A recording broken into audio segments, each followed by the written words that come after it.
My name is Sarah Thompson. I'm 31 years old, and I live in a quiet neighborhood in Denver, Colorado. I work from home as a freelance writer, so my days are pretty predictable. I wake up at 7:30, make coffee, work until lunch, take a short walk in the afternoon, then work again until dinner. I've been doing this routine for almost 2 years. In late February 2026, I started getting deliveries from the same driver almost every day. His name was Mike. He worked for one of those big online grocery services. At first, I didn't think much of it. He was friendly, always said, "Have a good day, Sarah," when he handed me the bags. I never told him my name, but I figured it was on the delivery label. Then the little things started happening. One afternoon, he delivered my order and said, "I noticed you switched to oat milk this week. Good choice. The almond one was giving you stomach issues, right?" I froze. I had only switched to oat milk 2 days earlier, and I had never told anyone about the stomach issues. I laughed it off and closed the door. A few days later, he delivered again and casually mentioned, "You stayed up late writing last night. The light in your office was on until 2 a.m. You should get more sleep, Sarah." I live on the second floor.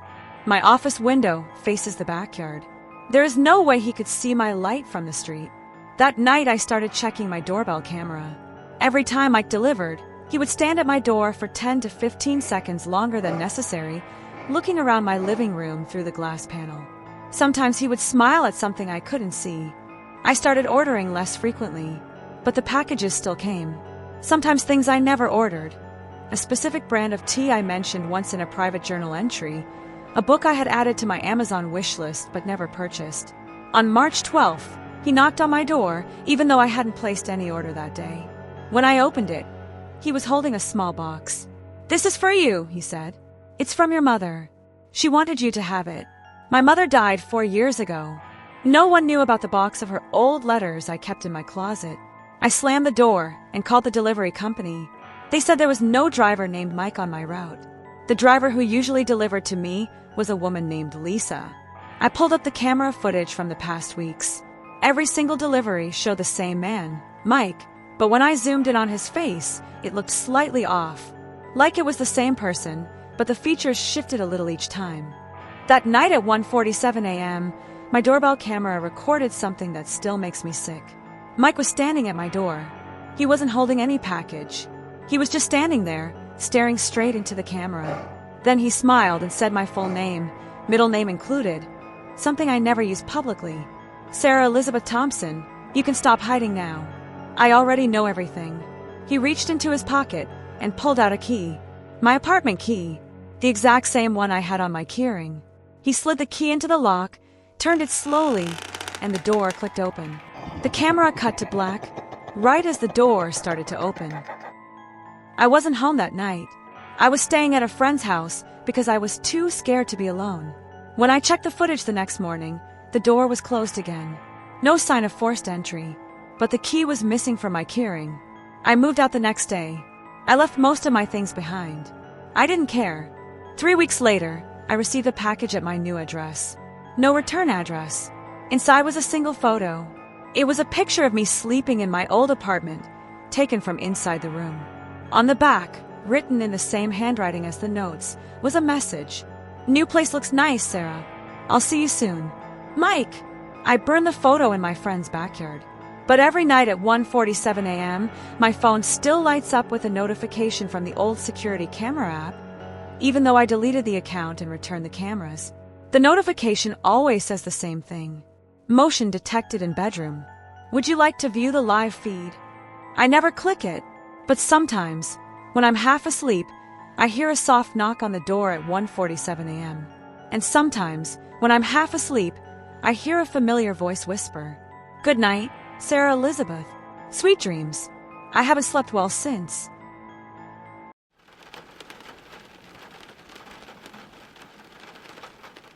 I live alone. Just me. No roommates, no girlfriend. No one who should have been texting me that night. I didn't realize the phone I bought still owned to someone. Until it started receiving messages at 2:13 a.m. Not spam. Not wrong number. Messages meant for someone else. Someone who used to live in my apartment. The problem is, according to the message I got on the second night, she's not supposed to be alive anymore. And somehow, whoever is texting me knows exactly where I am and what I'm doing. The first message just said, "I know you're awake." The second one was worse. "You're not her." I didn't plan to buy a second-hand phone. My old one had a cracked screen, but it still worked. The battery drained fast, sure, but nothing urgent. The only reason I ended up at that small electronics shop on the edge of town was because I got off work early and had nothing better to do. The place sat between a closed laundromat and a dim convenience store, the kind of strip you don't notice unless you're already slowing down. The sign outside flickered, missing a few letters. It just read, ELCTRNCS. Inside, the air smelled faintly like dust and overheated plastic. The owner, a man maybe in his late 50s, barely looked up when I walked in. There were shelves of old devices, tangled chargers, cracked tablets, things that felt like they had been abandoned rather than sold. I wasn't expecting much. I just asked if he had anything cheap. He pointed to a glass case. "Used phones. Tested. No returns." That last part should have mattered more than it did. I picked one that looked almost new. No scratches, clean screen, decent brand. Powered on without hesitation. No lock screen, just a blank home screen like it had been reset. I asked why it was so cheap. The man shrugged and said, "Came from a storage lot. Probably unpaid bill."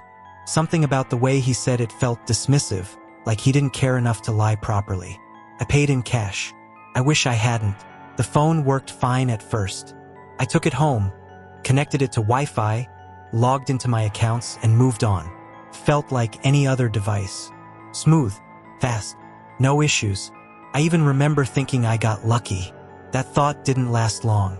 At 2:13 a.m., the phone buzzed. I was half asleep, barely aware of anything, but the sound cut through the silence in a way that felt sharper than usual. I reached over, expecting some random notification. It was a message. Unknown number. "I know you're awake." I stared at it for a few seconds, trying to process whether this was spam or someone messing with me. I didn't recognize the number. No contacts saved. No previous messages. I didn't reply. I turned off the screen and rolled over. The phone buzzed again. "I can hear you moving." That woke me up properly.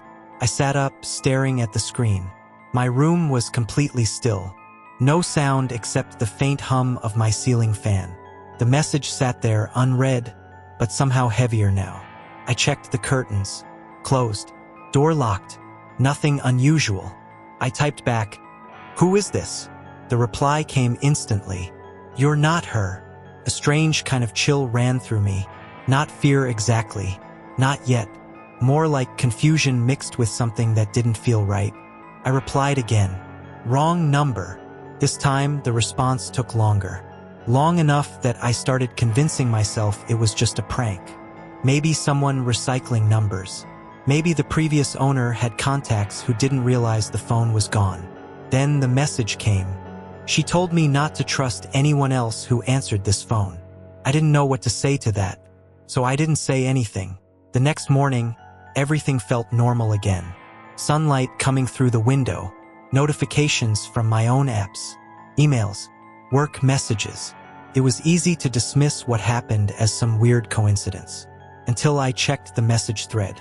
It was gone. Not deleted in the usual way, just not there. No conversation, no unknown number, nothing. I even checked my call logs, just in case I had missed something. Nothing. That's when the unease started to settle in. Not panic. Not yet. Just a quiet, persistent thought sitting in the back of my head. That something had happened, and I couldn't prove it. I went through the day trying not to think about it. Work helped. Conversations, noise, distractions. By the time evening came, I had almost convinced myself it was a dream. That's the thing about sleep deprivation. It blurs the edges of reality just enough for your brain to fill in gaps. But that explanation didn't hold, because at 2:13 a.m. the next night, the phone buzzed again. I didn't touch it immediately this time. I just stared at it from across the room. The screen lit up in the darkness, the only source of light, casting a faint glow against the wall. Another message. Same unknown sender. She doesn't usually answer this fast. My throat felt dry. I got up slowly, every movement feeling heavier than it should. I picked up the phone, hesitating before unlocking it. There were no previous messages again, just that one, like the conversation had been wiped clean, leaving only the newest line. I typed carefully, "What do you want?" The response came slower this time. "I want to know why you're in her apartment." My stomach dropped. I didn't reply, couldn't, because I hadn't told anyone where I lived. Not through that phone, not through anything connected to it. And yet, the message appeared. "You moved the chair." I looked over at my desk. The chair was slightly pulled out, just a little. Maybe it had been like that before. Maybe I just hadn't noticed. But I was sure. I had pushed it in before going to bed. I locked the phone and set it down slowly. Then I stood there, in the dark, listening, waiting for something, anything. Nothing came. No footsteps, no sound, just silence. I didn't sleep that night, and sometime around 5 a.m., when the sky started turning gray, I made a decision. I was going back to that shop, because I needed to know who this phone belonged to, and why someone still thought it did. I didn't wait until morning. I told myself that I'd go back to the shop when it opened, ask normal questions, get a normal explanation. But the longer I sat there, staring at that last message, "You moved the chair," the less that felt possible. So I grabbed my jacket, took the phone with me, and left my apartment while it was still dark, locking the door behind me twice. Like that would make any difference. The streets were almost completely empty at that hour. A few cars passed in the distance, headlights sliding across buildings like slow-moving shadows. I kept checking behind me without meaning to, not because I thought someone was following me, but because I couldn't shake the feeling that I had already missed something important. Like whatever was wrong had started before I noticed it. The shop was still there, same flickering sign, same dead strip of stores around it. But the lights inside were off, closed. I stood there for a moment, trying to decide if I should come back later or just forget the whole thing. Then I noticed something I hadn't seen before. A small paper taped to the inside of the glass door. Closed. Inventory moved. No date. No explanation. Just that. I knocked anyway. Nothing. I tried the handle. Locked. For a second, I considered breaking the glass. That thought stayed longer than it should have. Then I stepped back, pulled out the phone, and checked the time. 2:47 a.m. No new messages. I went back home just before sunrise. Everything looked exactly the same as when I left. Nothing out of place. No signs of forced entry. The chair was still slightly pulled out from the desk. I pushed it in this time, deliberately. Then I sat on the bed and waited. I don't know what I expected. Another message, maybe. Something immediate. Something that would prove this wasn't just in my head. But nothing happened. Until later that afternoon. The phone buzzed while I was in the kitchen. I almost dropped the glass I was holding. Unknown number. Same thread. No history. "You went out." I didn't reply right away. I just stared at it, feeling that same cold pressure building in my chest. Not panic. Not yet.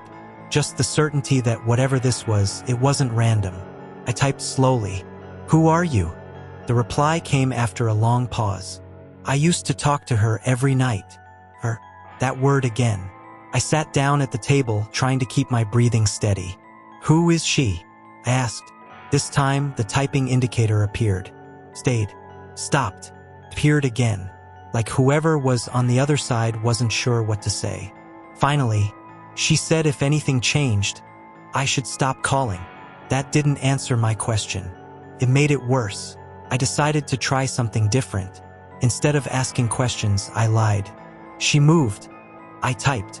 "She doesn't live here anymore." The response was instant. "No." Just that. "No." Then another message. "She wouldn't leave without telling me." I felt something shift then. Something small but important. Whoever this was, they believed her, trusted her, which meant they thought she was still supposed to be here, in this apartment.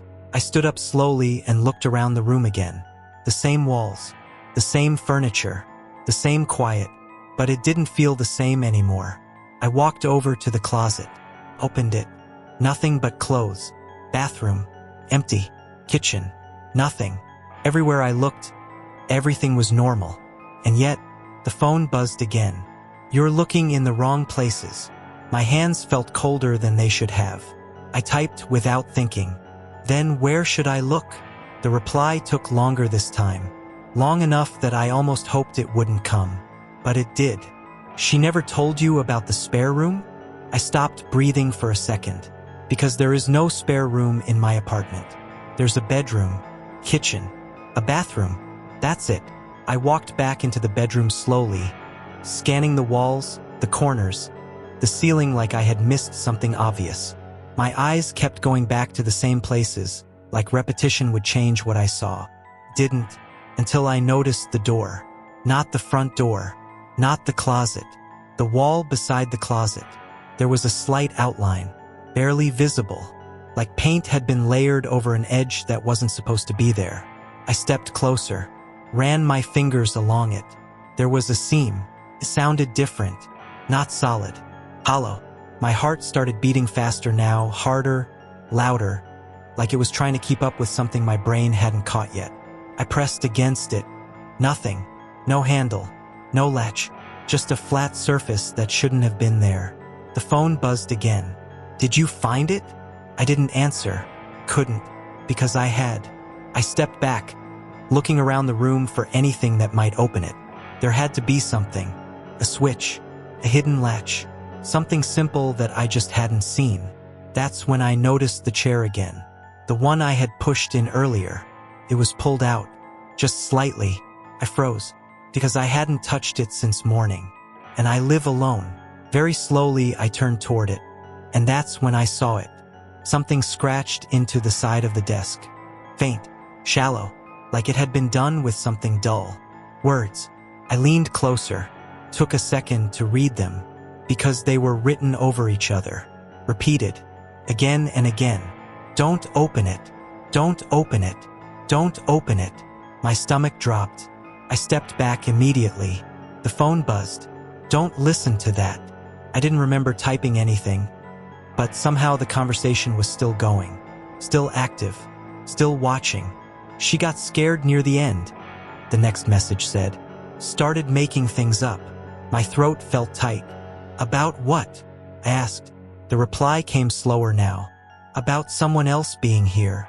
I didn't move, didn't breathe, didn't even blink. She said she could hear breathing from inside the wall. "Em tan. Tieng tho rat ne.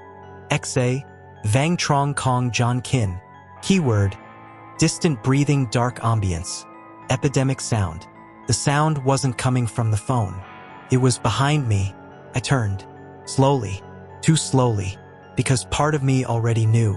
The seam in the wall. It wasn't closed anymore. Just slightly open. Enough to see darkness inside. And something moving. I didn't think. I grabbed the phone, my keys, anything I could reach and ran. Out of the apartment. Down the stairs. Out into the street without looking back. I didn't stop until I was 3 blocks away. Only then did I check the phone again. One last message. "You opened it." I dropped the phone. Right there on the sidewalk. Didn't pick it up.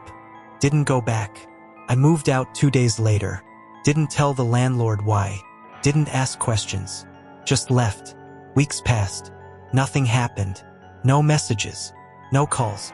No signs of anything following me. Eventually, I convinced myself it was over.